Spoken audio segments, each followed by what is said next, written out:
Okay, this is the summary for 17045 Cypress Preserve Parkway.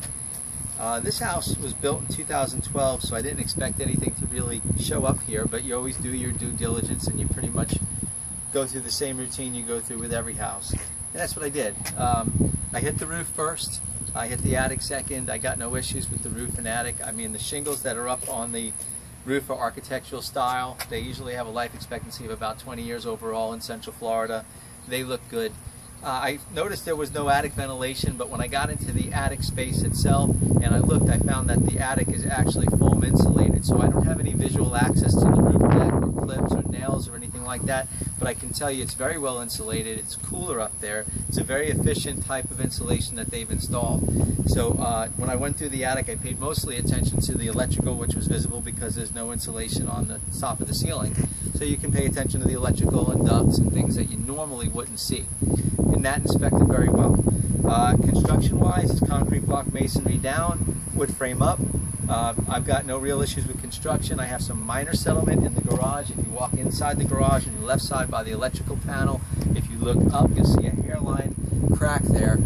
Right now, that's just typical settlement crack. All you can do there is watch it and monitor it over for a 4 to 5 year period, see if you get any further separation. Most of the time, 90% of the time, you're in good shape. You don't have to worry about it.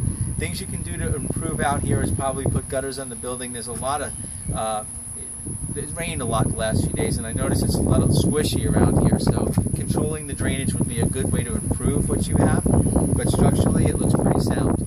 So environmentally outside, I would say just some drainage control, but the building isn't showing any signs of real problems at this time. Electrical is actually very well done. You got square D electrical equipment, which is one of the better panels.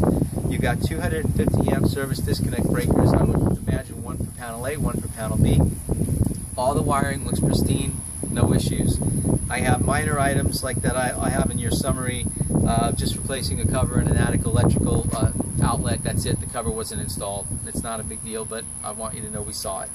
The plumbing is done pretty well. You've got 2 water heaters here. They're both Rheem, both 40 gallon, both electric, both working. They were both manufactured in 2012. I've got no issues with the water heaters, their installation, or their performance.